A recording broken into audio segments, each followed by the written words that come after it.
Hello guys and welcome back to the channel. We have for you guys a lot of cool stuff to talk about today. So the new crew pack has now been revealed. So I'm not gonna lie, this new crew pack is just lacking, like tremendously lacking. Although it's a very easy and clean design, it is not worth or worthy of being inside the Fortnite crew the more that I look at it. At first I was like, well, this is a pretty good looking skin, until I got to my desktop and was not on my phone anymore. Then I'm like, holy crap, this is extremely basic and very lacking as far as a Fortnite crew pack. So yeah, not a huge fan of it. And I'm actually pretty sad about this. To kind of talk about this a little bit more, we also have Sheena now pointing out that players have now discovered that Fortnite changed their approach on selling new festival skins. Ever since festival passes were added to the Fortnite crew, the standard versions are no longer included in the past, but are now sold inside the item shop. Yeah, it's definitely pretty weird. I'm not really sure why they're doing this. Perhaps it's a more incentive to get the Fortnite crew pack and also to just simply still spend money inside the Fortnite item shop.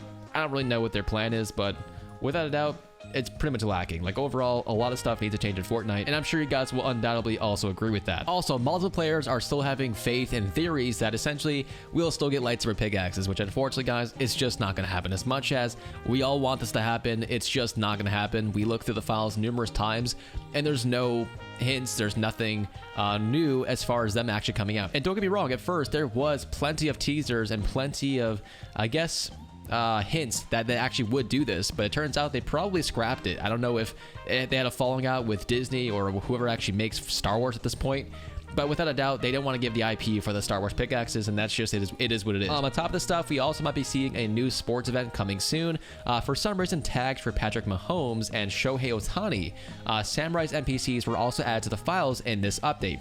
This could have something to do with a Peely video being filmed at the train station. So we finally got some context revolving around, you know, this random picture that someone took of Peely instead of some sort of subway station or train station. So we could be seeing a little sports season or sports event coming soon, which is not that surprising since they're now doing mini seasons quite frequently now. And they have a lot of plans for like the Simpsons mini season, possibly a sports one, festival, so on and so forth.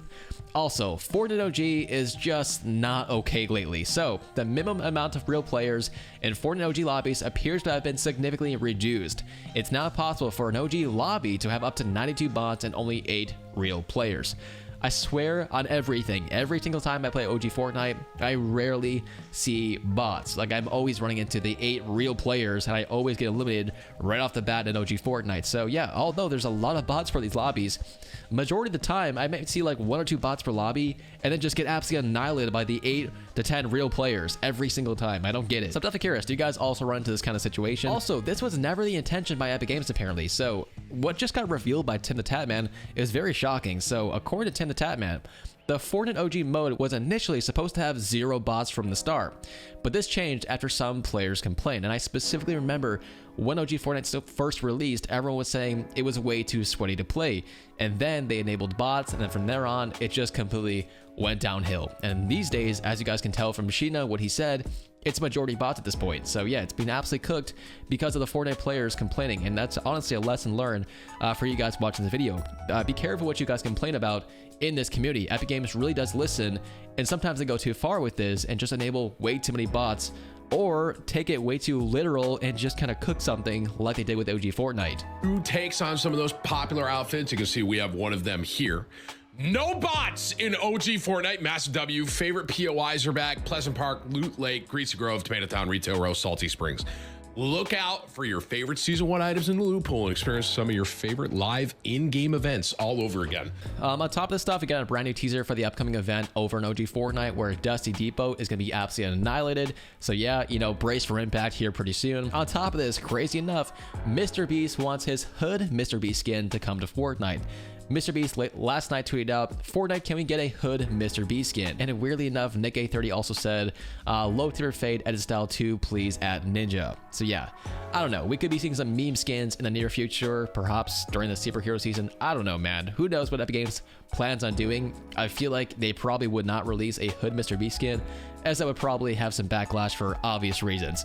But yes, who knows, man? You never know with Epic Games these days. On top of this stuff, the reason I haven't been posting for the past couple of days is because it's been so freaking dead, and everyone's been complaining about this. The Star Wars season, without a doubt, is very much lacking in content, but now just 3 more days from today, we're now expecting the live event files, the Star Destroyer bombardment item being released, where you guys will have the ability to control the Star Destroyer's blasters, and that's of course 1 person per lobby, very similar to what we see with like the Godzilla Mythic. 1 single player per lobby can actually go to it and then control the Star Destroyer bombardment, and of course you guys have the ability to essentially destroy it while it's in the sky, so it'll actually come kind of close to the island where you guys are able to actually shoot at this thing, and of course if you guys succeed, it would go away and that Fortnite player will be transported back down to the island. There's definitely some cool content coming soon for the Star Wars season, but without a doubt, it's very boring. And yeah, so we could be seeing some more Star Wars skins in this update and so on and so forth, but honestly, I wouldn't expect too much. Also, during Season 3, Epic Games is now working on a new type of optical / scope type. So it's codenamed Cherry Smoke, so it could like literally be anything, like a new red dot or a thermal or, you know, something that sees through smoke. I don't know. It's called Cherry Smoke, so we'll see. We also got our first look at the OG remix skin for the Visitor. Very cool looking, but obviously very hard to see. So Blorton tried to put together a concept of what this could possibly look like. Now, obviously, this is not the finished product. It's very, you know, all over the place, but he tried his best, and that's all that matters. So it's kind of like an early concept look as far as what it could look like inside the game, but aside from the OG Visitor skin, it's very likely now that we'll also be seeing a Fate skin, a Omega skin, and a Zoe skin inside the Battle Pass. So Fate, Visitor, Omega, and Zoe should be the Battle Pass skins. Epic Games now plans to remove all Demon and Oni stuff after this season ends, but at the same time, it does kind of feel like they're trying to rework the Demon Island for Season 4, which is very odd because it's very, you know, conflicting information, but at the same time as well, the Wandering Boss may also come back next season as well. So yeah, I don't really know what's going on, but Epic Games is actually currently planning 2 different things at the exact same time. Getting rid of the demons, but also reworking the Demon Island, which is very odd. But yeah, with that being said, that's all for today's Fortnite video. Very boring. I do apologize. I wish there was more stuff to talk about, but that's everything. Thanks for watching. I will see you guys hopefully in another video tomorrow.